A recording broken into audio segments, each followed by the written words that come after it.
yíyọ àfikún owó orí epo àpárá tí ààrẹ dá yẹn ti pọ̀ ju o, ẹgbẹ́ àwọn òṣìṣẹ́ TUC ló sọ bẹ́ẹ̀. ìsọ̀rọ̀ nígbèsì gẹ́gẹ́ bí yorùbá ṣe ń sọ, ọ̀pọ̀ òjò èsì ló sì ti ń rọ̀ lórí bí ààrẹ bọ́lá ahmed tinubu ṣe kan ojú abẹ níkò lọ́jọ́ ajé monde ọjọ́ 29 oṣù karùn-ún ọdún yìí nípa yíyọ àfikún owó orí epo tí ọkùnrin náà sọ pé ìjọba àpapọ̀ ti yọwọ́ yọsẹ̀ nínú ẹ̀, àwọn ò ní san owó náà mọ́.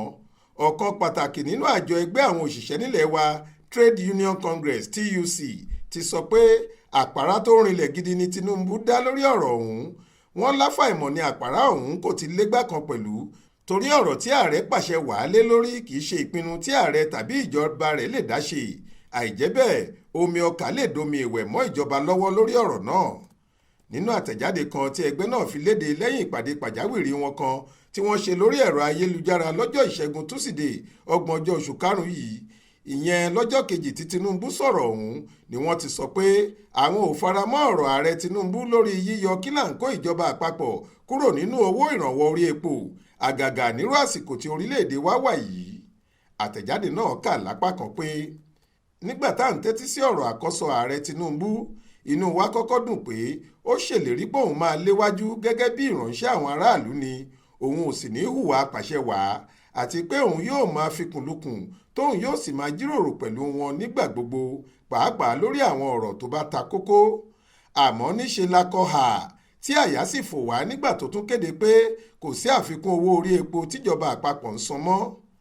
bó bá jẹ́ pé ohun tí Tinubu ní lọ́kàn pẹ̀lú ọ̀rọ̀ rẹ̀ yìí ni pé kí owó gegere gorí epo bẹntiróòlù, káwọn olókoòwò epo sì máa kó aráàlú nífà bó ṣe wù wọ́n, kíkó wá lè máa fowó kún ọjà bí wọ́n bá ṣe fẹ́, á jẹ́ pé àpárá tó fa kíkì lásán ni ààrẹ dá yẹn. ìjọba Buhari tó taari ọ̀rọ̀ yìí sí ìṣàkóso tuntun tó ń bọ̀ lẹ́yìn ẹ̀ mọ ohun tí wọ́n ṣe. àmọ́ àwa retí kí ìjọba Tinubu fọgbọ́n bójútó ọ̀rọ̀ tó gbẹgẹ́ bí èyí. a fẹ́ kó dá ààrẹ lójú pé ọ̀rọ̀ tó gbẹgẹ́ gidi lọ̀rọ̀ yìí, torí ó kan ìgbé ayé àwọn aráàlú, kódà ó nípa lórí ìwàláàyè wọn, pàápàá àwọn òṣìṣẹ́. ọ̀rọ̀ téèyàn gbọ́dọ̀ ṣọ́ra kó tó sọ nǹkan kan nípa ẹ̀ ni. ohun tó sì yẹ kó ṣáájú kí ìkéde èyíkéyìí tó wáyé ní àjọsọ, ìfikùnlukùn, ìjíròrò àti ìgbọ́ra ẹni yé. ó yẹ kí wọ́n pe àpérò gbogbo àwọn tọ́rọ̀ kàn àtàwọn alẹ́nulọ́rọ̀ lórí ọ̀rọ̀ epo sípàdé àkànṣe níbi tí a ó ti jùmọ̀ yiri ọ̀rọ̀ náà dáadáa, torí ohun tí yíyọ àfikún owó orí epo kúrò wé mọ́ pọ̀ dáadáa. bẹ́ẹ̀ ìṣínwó ìkòròwò ohun abájìjọ wò kígun ní igun.